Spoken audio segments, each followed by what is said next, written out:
विधानसभा monsoon सत्र के दूसरे दिन ध्यानाकर्षण प्रस्ताव में नियम 62 के तहत शाहपुर से विधायक केवल सिंह पठानिया की ओर से सरपदंश का मामला जो है वो उठाया गया है। ज्यादा बातचीत के लिए इस वक्त हमारे साथ मौजूद है। सर, आज सदन में आपने सरपदंश का जो है मामला उठाया है, क्या कुछ वो है ध्यान आकर्षित आपने किया है? मैंने आज माननीय सदन का नियम 62 के अंतर्गत, क्योंकि मेरे विधानसभा क्षेत्र में को 25 दिन पहले जो है ग्राम पंचायत हारचक्कियाँ और ग्राम पंचायत मनई में संजय और धीमान जैसा 10 वर्षीय लड़का जिसको कि सांप ने काटा था, तो वो उसको लेकर मैंने, क्योंकि पूरे प्रदेश भर की जो है मैं देखता हूँ अखबारों के अंदर आता है, खासकर बरसात के समय में सांप निकलते हैं और निकलने से उनको जो है वो मैं कहता हूँ जहरीले सांप भी हैं। तो वर्तमान सरकार के ध्यान में मैं ये लाया था कि आज प्राइमरी हेल्थ सेंटरों में, सिविल सीएचसी में, हमारे सिविल हॉस्पिटलों में वो एंटी स्टिक बर्म जो है वो टीका वहाँ नहीं है और इसके कारण ही मेरे विधानसभा क्षेत्र में इनकी जो है वो मौत हुई थी। तो आज मैं धन्यवाद करना चाहता हूँ माननीय मुख्यमंत्री महोदय का। उन्होंने आश्वासन दिया है कि हम जो है मैं पूरे प्रदेश भर में खासकर प्राइमरी हेल्थ सेंटरों में और मैं आपको बताऊँ इसलिए कहा क्योंकि जो घास काटते हैं, ये जो सांप काटता है, जो अति निर्धन परिवार है जिनकी रोजमर्रा की जिंदगी जिस तरीके से हम घराड़ कहते हैं कौ सेट से जुड़ी हुई है, वहाँ सवेरे जाते हैं घास काटने जाते हैं दराटी उठा के, तो वो बिल्कुल गरीब परिवार हैं। तो उनके लिए ये मामला मैंने उठाया था और इसीलिए उन्होंने कहा है कि इसको पीएचसी लेवल पर, सीएचसी लेवल पर और जो हमारे सब डिवीजन लेवल के हॉस्पिटल वहाँ भी एंटी स्टिक बर्म जो हमारे इंजेक्शन को शुरू किया जाएगा। साथ में पूर्व सरकार ने 108 में भी इसकी अवेलेबिलिटी होती थी इंजेक्शन की, वो बंद कर दिया था। माननीय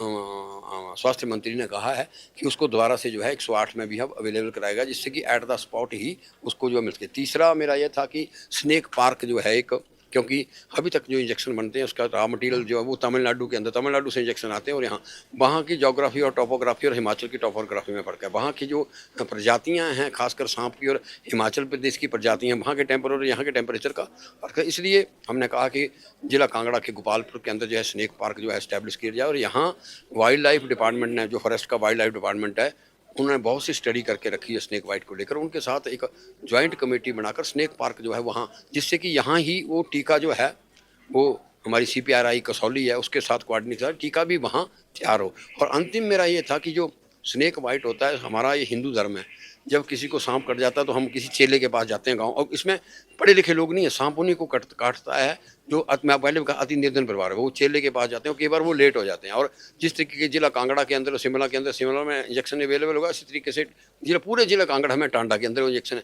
तो रास्ते में उनकी मौत हो जाती है। तो माननीय मुख्यमंत्री और सदन के नेता ने और स्वास्थ्य मंत्री ने कहा है कि पंचायत सेक्रेटरी की रिपोर्ट पे और पटवारी की रिपोर्ट पे जो है उसको जो रिलीफ मैनुअल 4 लाख रुपया मिलता है। तो इसलिए मैं माननीय मुख्यमंत्री महोदय का धन्यवाद करना चाहता हूं कि उन्होंने सदन में इस गंभीरता से 62 की डिस्कशन को लिया और जहां स्वास्थ्य मंत्री जी ने आश्वासन दिया वहां मुख्यमंत्री ने खुद इंटरव्यून होकर ये सारी जो सुविधाएँ हैं हिमाचल प्रदेश की जनता को मिले, जिससे कि सांप से काटने से ज़्यादा मौतें ना हो। आपके क्षेत्र की बात करें तो आपके विधानसभा क्षेत्र में आपदा में कितना नुकसान है? विधानसभा क्षेत्र में लगभग कोई 35 करोड़ रुपए का नुकसान जो है, जो अभी हाल ही में बारिश हुई है उसमें हुआ है, और वो भी 130 पे चर्चा लगी है। उस पर मैं अपने विधानसभा क्षेत्र की बात भी करूंगा और सारे जो मेरे विधानसभा चाहे IPH हो, PWD, अन्य विभागों का सारा मैंने लेखा जोखा है उसको सदन में आज मैं रखूंगा। इसके अलावा बात करें तो सर, पहले ही बजट में कांगड़ा को टूरिज्म कैपिटल बनाने की बात यहाँ पर कही गई थी। क्या क्या बड़ी योजनाएं हैं जो कांगड़ा जिला को अभी तक मिल चुकी है? जहाँ तक मैं आपको बताऊं, पूरा अभी 18 महीने हुए हैं हिमाचल प्रदेश में माननीय मुख्यमंत्री ठाकुर सुखविंदर सिंह सुक्खू को नेतृत्व संभाले हुए। पर्यटन की दृष्टि से उन्होंने जिला कांगड़ा को राजधानी डिक्लेयर किया।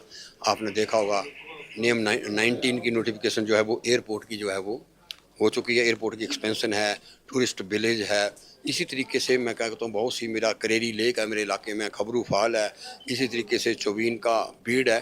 तो ये DPR बनाई और थोड़ा अभी क्योंकि पर्यटन की दृष्टि से हाँ हेलीपोर्ट हैं, हेलीपोर्ट 2 हैं, धर्मशाला के अंदर है और पालमपुर के अंदर है।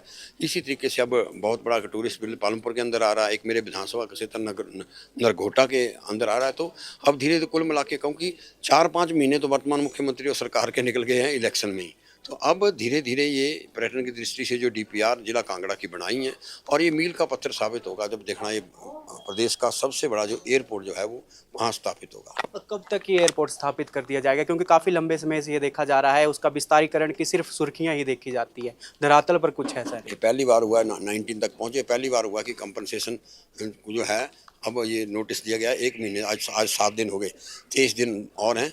लोगों की जो हैं वो जो आपत्तियाँ जो सुनी जा रही हैं, फिर पैसा बजट में रखा हुआ पैसा डाल दिया जाएगा और जल्दी ही जो है जिस तरीके से, और कुछ पैसा गवर्नमेंट ऑफ इंडिया का भी आना, हम चाहते हैं कि हमारे सांसद जीत के गए हैं, वो भी, सबका एयरपोर्ट है, वो भी इसमें सहयोग करें, जिससे कि कांगड़ा की जनता को बहुत बड़ी ये एक सुविधा मिले। बहुत बहुत धन्यवाद हमारे से बातचीत करने के लिए। तो ये थे हमारे साथ शाहपुर के विधायक केवल पठानिया। साफ तौर पर कहना है कि नियम 62 के तहत जो सरपदंश का मामला उनके द्वारा यहाँ पर उठाया गया है, वो जो स्वास्थ्य मंत्री की तरफ से जवाब दिया गया है उससे वो पूरी तरह से संतुष्ट है और जल्द ही 108 PHC CHC में ये टीका उपलब्ध करवा दिया जाएगा।